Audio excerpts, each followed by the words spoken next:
paint color can be a real challenge, but interior designer Helen Austen is here to share with us some of her expert tips for picking the perfect color. So Helen, thank you so much for being here. Yeah. Where do we start with this paint color decision? Okay, so you want to start by picking just one color. Now, do know that this one color should have a common thread throughout the house, meaning usually like if we're doing blues, it might be different hues throughout. Okay. So in your one room, you do want to narrow it down to one color. So don't think you have to start thinking about accent or ceiling or trim.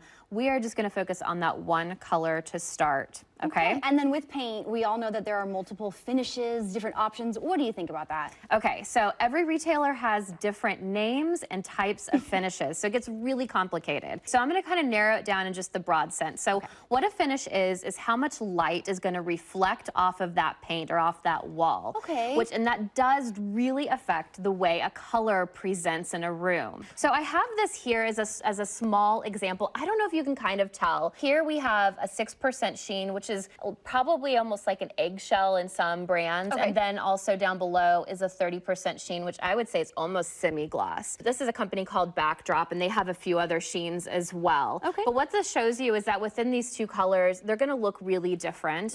Matte can have a really neat effect, but it is not easy to clean. So I'm never a big fan of it, because unless it's a room that like no one goes in, then it's just really difficult, and I don't like it. So you can go the next step up, which sometimes is like eggshell or satin, depending on the brand. And then, you know, baseboards definitely can be a little bit more shinier, can be up to a semi-gloss, because you are going to be cleaning those, and so they're going to have a sheen. Just know when you add a sheen of any kind to a wall, if you have an old house, it's going to reflect imperfections. So this is where you want to go close to matte, but kind of find what's going to work on durability and then what's not going to show all the imperfections on the wall. And your paint stores are really good resources for this too, so ask them. How do we test paint? Because there are these that we can bring home, and I'm not very good at the visualization here, but what do you recommend for testing it? This is not a bad way to start, so if you don't want to have to deal with getting paint out, but I will tell you, once again, these are all going to be in different finishes. You can see how the light is even reflecting on these right now, which does affect how the color probably is looking at home.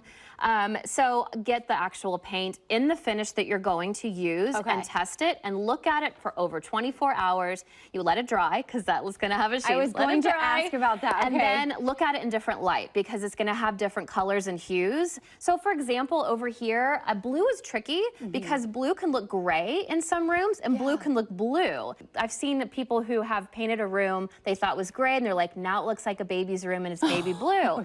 So you really testing the stuff is really helpful, because you deal with all these interesting hues, and there are kind of background colors in a way to some colors. So like this has a purple hue, but it's labeled as a blue. You know, so you kind of, this is where testing it's going to give you those opportunities to know, oh my gosh, this is not what I wanted. And that's so big. Any tips on preparing to paint? Yes, check with your retailer. Every paint's going to be a little different. Some has to dry longer in between coats. It doesn't hurt to definitely dust your baseboards, those corners where cobwebs build up. And then you can do like a really damp cloth on the walls. But then when it comes to everything else, ask wherever you're getting your paint from to give you their tips. So much good information. Thank you so much. Thanks. More pro tips, all the expert tips can be found on Helen's website. And also don't forget, you can contact her before you start your next project. She'd love to help out. Visit her website,